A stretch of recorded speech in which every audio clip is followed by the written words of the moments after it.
Hello everyone, welcome to our channel PCB Baba. आज हम लोग पढ़ने वाले हैं बामनी किंगडम के बारे में, जिसका शासनकाल जो रहा वह 1347 से लेकर 1526 एडी तक रहा। और भारत का देखिए यहाँ पर आपको इमेज दिखाई दे रहा है, जिसमें आपको ऑरेंज कलर में ये शेडेड पोर्शन जो दिखाई दे रहे हैं, ये बतला रहा है यही बामनी किंगडम का साम्राज्य रहा। और यह मोस्टली आपको डेक्कन के पार्ट पर दिखाई देंगे। डेक्कन का पार्ट किसे कहते हैं? डेक्कन का पार्ट जो है उसको हिंदी में कहते हैं दक्कन का पठार। और दक्कन का पठार का मतलब होता है दक्षिण का पठार। देखिए जो भारत का मैप है, भारत के मैप में ये क्या है, ये ईस्ट है और ये है वेस्ट और ये है नॉर्थ और ये है साउथ। तो साउथ को हिंदी में कहते हैं दक्षिण। तो पाला में दक्षिण को दक्षिण कहते हैं। और दक्षिण को जब एंग्लिसाइज किया गया, इसमें अंग्रेजी शब्द में जब इसको इस्तेमाल किया गया, अंग्रेजी और हिंदी दोनों शब्द मिले तो उसको कहने लगे दक्कन। तो दक्कन का पठार जो है मुख्यतः दक्षिण का पठार कहलाता है, जो दक्षिण साइड में पड़ता है। और दक्षिण के पठार में देखिए आपको मोस्टली 6 स्टेट मिलेंगे, जो महाराष्ट्र, कर्नाटक, तेलंगाना, आंध्र प्रदेश, तमिलनाडु और केरला है। महाराष्ट्र यहाँ पर दिखाई दे रहा है, आंध्र प्रदेश, तेलंगाना यहाँ पे, कर्नाटका। तो ये जो है मोस्टली जो है डेक्कन पार्ट के ऊपर किसका साम्राज्य था? ये साम्राज्य था बामनी किंगडम का। तो हम लोग बामनी किंगडम के बारे में पढ़ेंगे। चलिए स्टार्ट करते हैं। बामनी किंगडम के बारे में यहाँ पे क्या लिखा है, चलिए पढ़ते हैं। बामनी किंगडम जो है वह मुस्लिम किंगडम था और वह मोस्ट पावरफुल जो डेक्कन में प्रोमिनेंस हुआ। प्रोमिनेंस का मतलब क्या होता है? देखिए प्रोमिनेंस को अगर मैं समझाऊं एक अलग तरह से, प्रोमिनेंस का मतलब होता है प्रमुखता। जैसे कि आप लोग समाचार पढ़ते होंगे तो समाचार के पहले पेज पे आप लोग देखते होंगे कुछ कुछ जो है बड़े बड़े हेडलाइंस पे लिखे रहते हैं, उसको क्या दिया गया रहता है? प्रमुखता दिया रहता है। हालांकि न्यूज़पेपर में बहुत सारे जो है न्यूज़ रहते हैं, लेकिन जो बड़े बड़े हेडलाइन में बड़े बड़े बोल्ड काले अक्षरों में पहले पेज पे लिखा रहता है, उसको क्या दिया गया है? प्रोमिनेंस दिया गया है। तो इसका मतलब न्यूज़ तो बहुत सारे हैं, लेकिन प्रोमिनेंस सिर्फ एक न्यूज़ को दिया गया है जो प्रमुख है। तो यहाँ पर भी क्या होता है कि जो बहमनी किंगडम्स होते हैं, ये है दिल्ली सल्तनत पे जब मोहम्मद बिन तुगलक काबिज होता है, तो उस वक्त के समय में उसके यहाँ पे बहुत ज़्यादा विद्रोह चल रहे होते हैं। विद्रोह तो बहुत सारे होते हैं, लेकिन उन विद्रोह में प्रमुख जो सबसे ज़्यादा विद्रोह हुआ वह हुआ डेक्कन साइड में, जहाँ पे बहमनी किंगडम के लोग अपने आप को स्थापित करते हैं डेक्कन साइड में। तो यहाँ पर यही बतलाया गया है 1347 में जो डेक्कन है वो प्रोमिनेंस रहा रिवोल्ट करने में, जहाँ से बहमनी किंगडम का उदय होता है। और ये है 1347 एडी से स्टार्ट होता है और रहता है 1526 एडी तक। तो हम लोग पूरे इसके शासनकाल के बारे में आज अच्छी तरह से पढ़ेंगे। तो यहाँ पर बताया गया है पॉलिटिकल हिस्ट्री के बारे में, राजनीतिक इतिहास उसका क्या रहा। देखिए यहाँ पे बोला गया है बहमनी किंगडम का जो फाउंडर था उसका नाम था हसन गंगू बहमनी, और वह तुर्किश ऑफिसर था देवगिरी का। वह क्या करता है? अपना एक इंडिपेंडेंट किंगडम बसाता है, बहमनी किंगडम, जो 1347 एडी में वह करता है। वह क्या करता है? वह जो माहौर है नॉर्थ ईस्ट में, माहौर जो है आपको महाराष्ट्र में मिलेगा। तो महाराष्ट्र का जो नांदेड़ जगह है वहाँ पर माहौर है।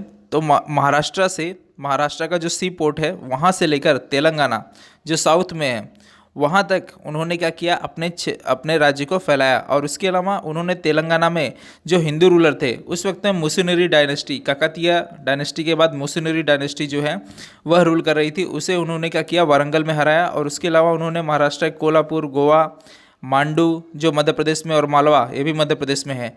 तो मध्य प्रदेश, गोवा और महाराष्ट्र और साथ ही साथ आंध्र प्रदेश और तेलंगाना, तो इन सब जगहों पर इन्होंने अपने राज्य को काबिज किया।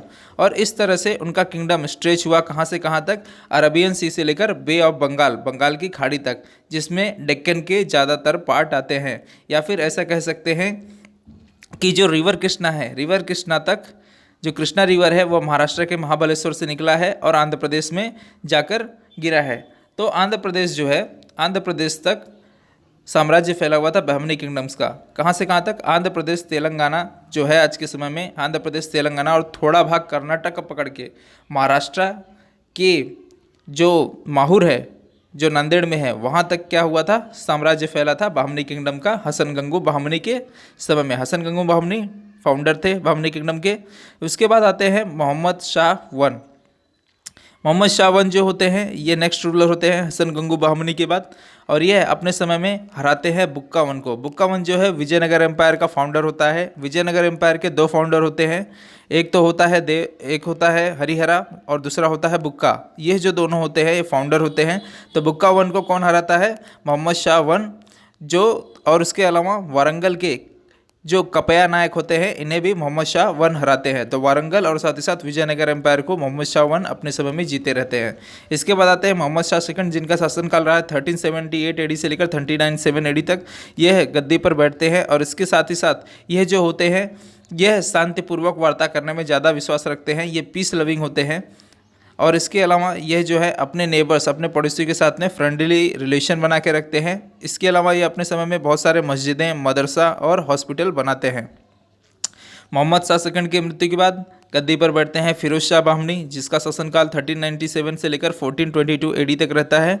यह एक कुशल सेनापति के साथ साथ एक अच्छे शासक भी थे। इन्होंने अपने समय में देवरायावन, जो दो फाउंडर होते हैं विजयनगर एम्पायर के, ये राजा होते हैं देवरायावन, इनको यह क्या करते हैं अपने समय में हराते हैं। और इसके अलावा यह फिरोज शाह बामनी जो होते हैं ये अपने समय में अपने सेना में मुसलमान, सिर्फ इस्लाम धर्म को मानने वालों को के अलावा भी जो हिंदू लोग थे उन लोग को भी अपने सेना में भर्ती करते हैं। तो यहाँ पे हिंदू मुस्लिम की एकता को बतलाया गया है, जो फिरोज शाह बाहमनी के सेना में दोनों धर्म के लोग रहते थे। और इसके बाद क्या बताया गया है, towards the end of the his rule, जब ये बुजुर्ग होने लगते हैं तो इसके बाद क्या होता है, जो ये पार्ट जीते होते हैं वह सब पार्ट क्या होता है धीरे धीरे हार जाते हैं। विजयनगर एम्पायर के जितने भी पार्ट जीते रहते हैं विजयनगर एम्पायर के लोग इनसे छीन लेते हैं या फिर युद्ध में इनको हराकर वापस ले लेते हैं। इसके बाद जो सत्ता पर काबिज होते हैं वो होते हैं अहमद शाह। यह फिरोज शाह बामनी को सक्सीड करते हैं। यह बहुत ही क्रूएल, निर्दयी और साथ ही साथ मर्सीलेस, मतलब इसके अंदर क्षमा नाम की कोई चीज़ नहीं थी। यह बहुत ही क्रूर शासक था। इसने अपने समय में वारंगल को जीता और साथ ही साथ इसने जो कैपिटल था गुलबर्गा उसको चेंज करके बीदर को अपना कैपिटल बना लिया। तो गुलबर्गा को कौन कैपिटल बनाया था, गुलबर्गा को कैपिटल बनाया था हसन गंगू बाहमनी, जो बाहमनी किंगडम का फाउंडर था। उसके बाद अहमद शाह ने क्या किया, गुलबर्गा को कैपिटल से हटाकर बीदर को कैपिटल बना लिया। यह कब मरा, यह मरा 1435 एडी में। इसके बाद आते हैं सक्सेसर मोहम्मद शाह थर्ड। यह जो है शासनकाल करते हैं 1463 से लेकर 1482 एडी तक।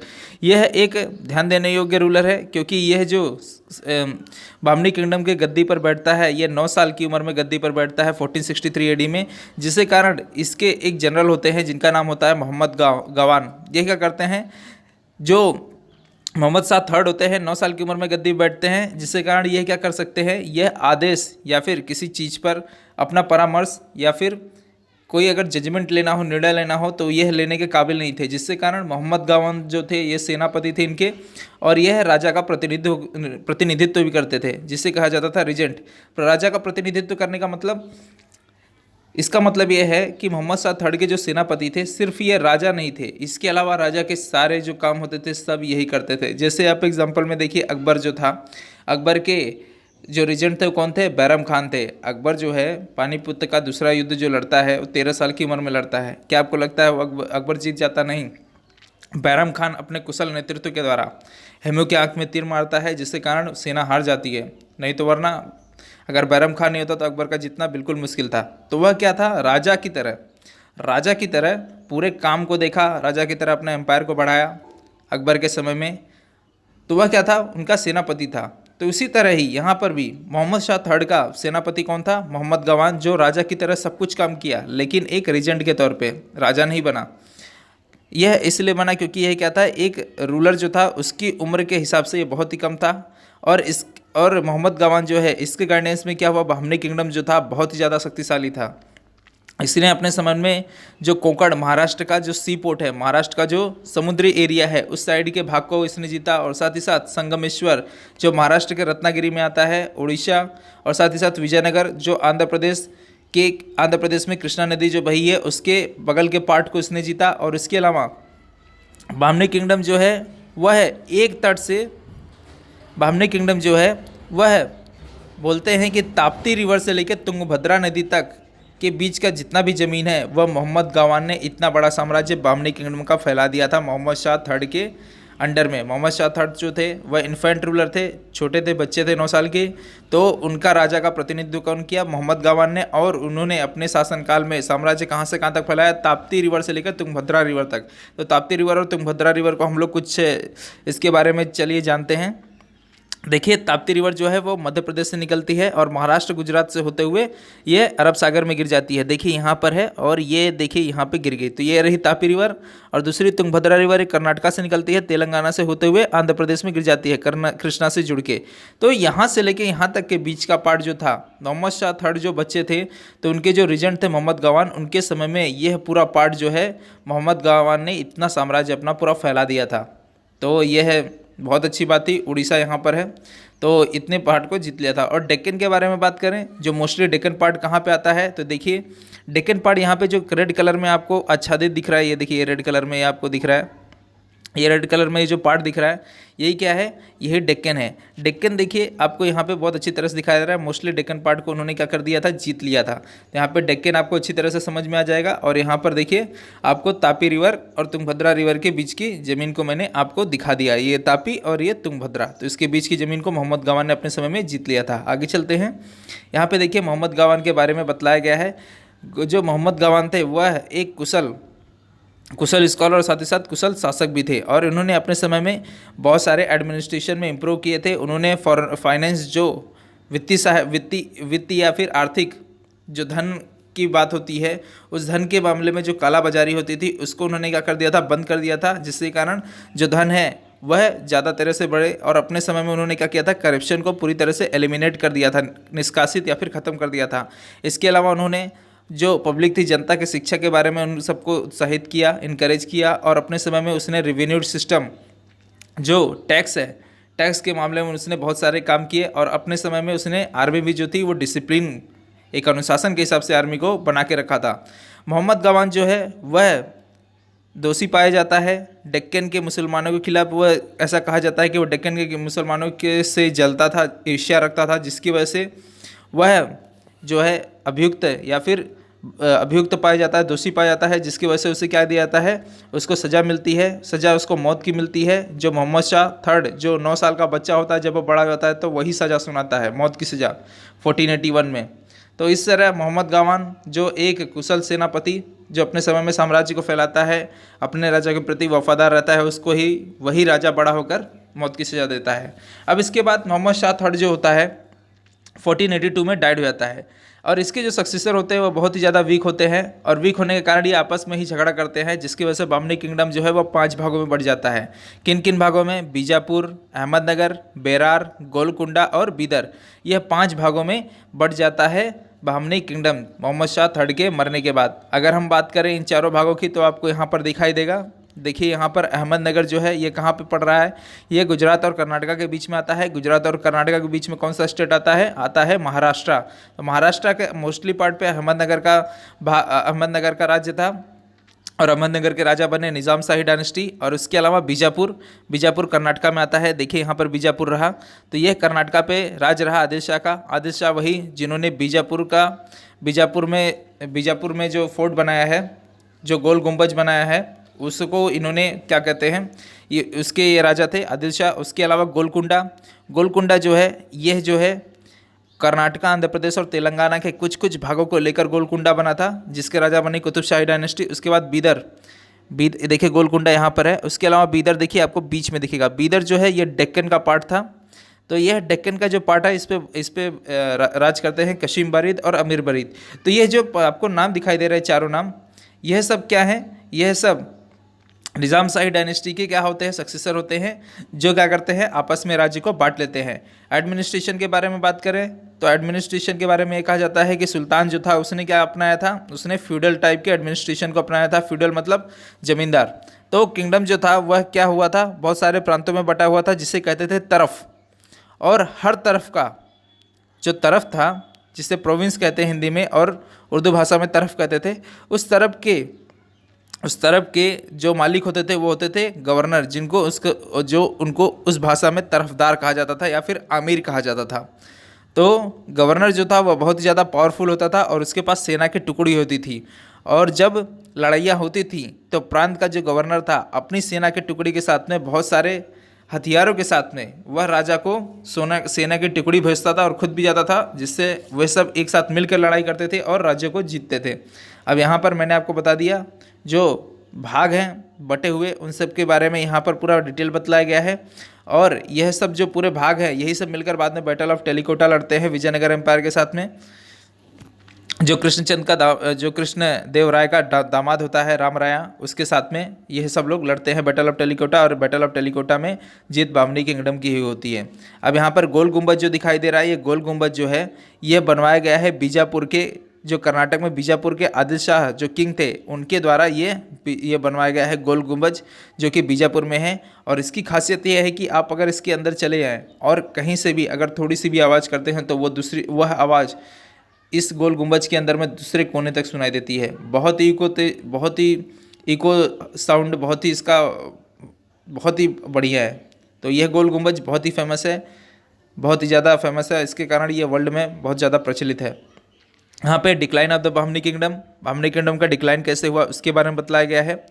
देखिए, अगर आपको गोल गुंबज के बारे में डिटेल पढ़ना है तो इसके ऊपर मैंने वीडियो बनाया है, आप उस पर जाइए। जो नाम लिखा हुआ है उस पर एडमिनिस्ट्रेशन ऑफ द दिल्ली सल्तनत, जिसमें आपको इम्पेरियल स्टाइल और प्रोविंशियल स्टाइल है, उसमें पूरा गोल गुंबज के अंदर की आकृति और कैसे इको साउंड होता है सब बतलाया गया है। आप उसको एक बार देखिए प्लीज़। आगे चलते हैं, decline of the Bamni kingdom का जो डिक्लाइन है वह बामनी किंगडम का डिक्लाइन कैसे हुआ उसके बारे में बतलाया गया है। बामनी किंगडम का पतन कैसे होता है, तो बामनी किंगडम के पतन होने के कई सारे कारण होते हैं। पहले कारण कि विजयनगर एम्पायर के लोग और बामनी किंगडम के लोग यह दोनों आपस में हमेशा लड़ते रहते हैं, जिसके कारण क्या होता है, दोनों की सेना क्या होती है, वीक होती जाती है। और इसके अलावा इसके जो सक्सेसर होते हैं मोहम्मद शाह थर्ड के, ये क्या होते हैं, बहुत ही ज़्यादा वीक होते हैं, आपस में ही लड़ झगड़ के क्या करते हैं, एक दूसरे का दुश्मन बनकर आपस में ही एक दूसरे को ख़त्म करते हैं। और इसके अलावा जो बामनी के रूलर थे उस समय में क्या होते हैं, उनके ऊपर आक्रमण फॉरेन नोबल लोग भी करते हैं, फॉरेन के लोग भी करते हैं। जो मोहम्मद बिन तुगलक के लोग रहते हैं वो लोग क्या करते हैं, इनके ऊपर बरोबर आक्रमण करते रहते हैं इनसे राज्य हथियाने के लिए। तो ऐसे ही बहुत सारे कारण थे जिसकी वजह से बामनी किंगडम क्या हो गया, डाउनफॉल होने लगा। और इसके अलावा क्या लिखा है, कंट्रीब्यूशन जो रहा बामनी किंगडम का एजुकेशन, आर्ट और आर्किटेक्चर के प्रति, यह बतलाया गया है। बामनी के जो सुल्तान थे उन्होंने बहुत ज़्यादा अटेंशन दिया किसके प्रति, एजुकेशन के प्रति। और इसके अलावा इन्होंने अपने समय में 2 भाषाओं का बहुत ज़्यादा प्रचलन और उसको बहुत ज़्यादा उसके प्रति एजुकेट किया गया लोगों को, अरबिक भाषा और पर्शियन भाषा। और इसी में उर्दू भाषा भी क्या हुई, फली फूली।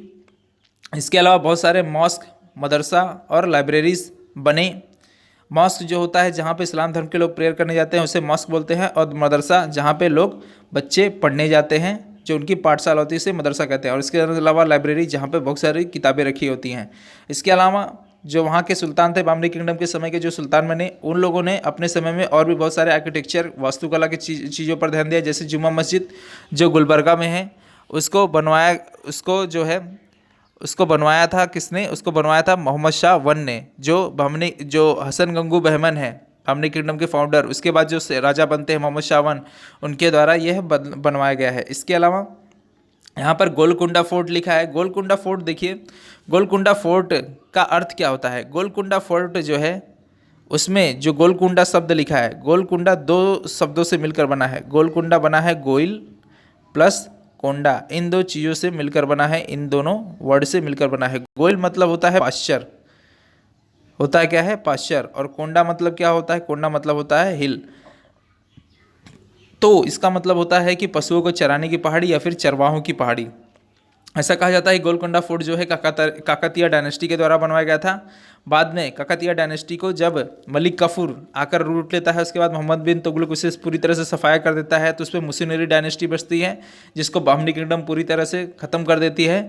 और फिर बामनी किंगडम के लोग ये गोलकुंडा फोर्ट को तुड़वा कर उसे मस्जिद में कन्वर्ट कर देते हैं, ऐसा कहा जाता है और ऐसा लिखा भी हुआ है हिस्ट्री में। और इसके अलावा गोल गुंबज जो बीजापुर में है, इसको बनवाया किन्होंने, आदिल शाह ने। आदिल शाह वही हैं जो बाद में 5 भागों में जब बट जाते हैं सब लोग, तो बीजापुर के जो कर्नाटका के आदिल शाह हैं उन्होंने ये बनवाया था, ये बीजापुर का गोल गुंबज जो आपको दिखाई दे रहा है। और इसके अलावा बहुत सारे मदरसास भी बनाए गए मोहम्मद गावान के टाइम में। तो यह आपको बामनी किंगडम के बारे में पूरा डिटेल आपको यहाँ पे इंफॉर्मेशन मिलता है जो बामनी किंगडम के बारे में बतलाया गया है। तो इस तरह से आपका यह बामनी किंगडम का लेक्चर ख़त्म होता है। अब आगे हम मिलेंगे नए लेसन के साथ में, तब तक के लिए खुश रहें, गुड बाय।